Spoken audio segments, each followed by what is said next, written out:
Hello everyone and welcome back to Tech Horizon. My name is Dave and today I'm going to show you how to install the Google Play Store on Android 11 on your Raspberry Pi 4 and Raspberry Pi 400. In my previous video I showed you how to fully install Android 11 on your Raspberry Pi, so if you haven't done that yet and missed that part, make sure to watch it first, since that video is the base for today's tutorial. And by the way, if you're enjoying the content that I create on this channel, it would definitely make my day if you left a sub. And now let's get started. Assuming you already have Android 11 installed on your Raspberry Pi, you're going to have to download the OpenGapps package, which will allow you to install the Google Play Store. The ARMGapps package for Android 11 is no longer available on the official website, so you're going to have to download a similar one from Xiaomi by clicking on the first link in the description below. Here, simply scroll down to the download links and click on the Android 11 ARMGapps package to download it.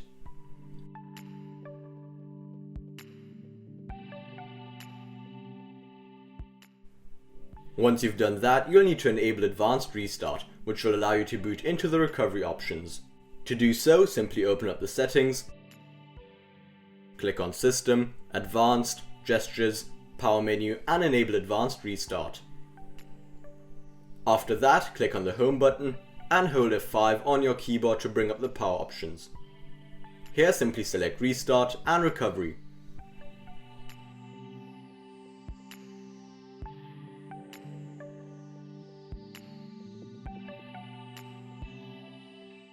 Now the Pi should boot into the recovery options. From here, swipe to allow modifications and click on Install. Now you'll need to locate the previously downloaded Gapps package. If it doesn't show up, you'll need to boot back into System and copy the Gapps package to a USB stick. Then select USB as the location and it should show up. After successfully locating the package, simply select it and swipe to install.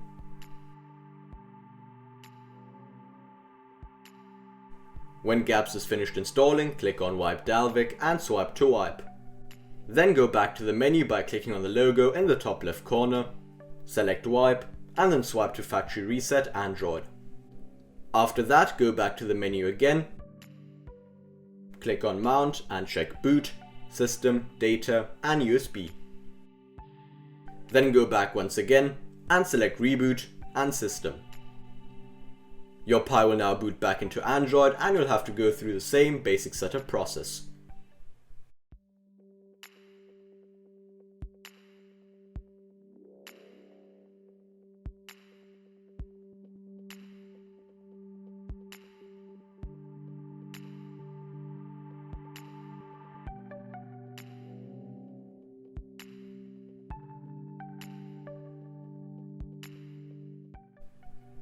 As you can see, the Google Play Store now appears on the home screen, and you can open it up and sign in with your Google account like you would on any other Android device.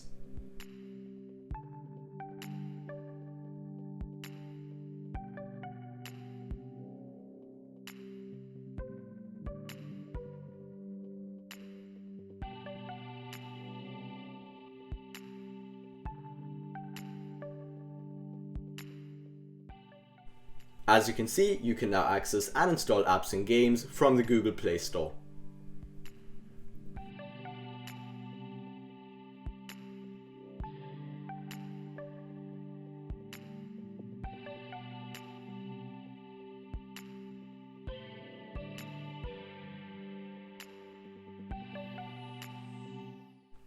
I quickly went ahead and downloaded Crossy Road, and I must say it works decently well. Now keep in mind that my Pi 4 isn't currently overclocked, and while overclocking it will improve the performance, games won't necessarily run all that smoothly. Overall, you're better off playing less demanding, light games, using productivity apps, social media, or installing Stadia or Project xCloud. I made a video about cloud gaming on the Pi about half a year ago, so if you're interested in that, click on the info card shown in the top right corner of your screen.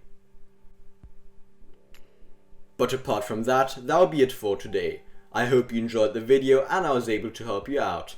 If you found this video helpful, make sure to leave a like, and if you want to see straight to the point tech related videos and tutorials just like this in the future, you're welcome to subscribe. See you in the next one.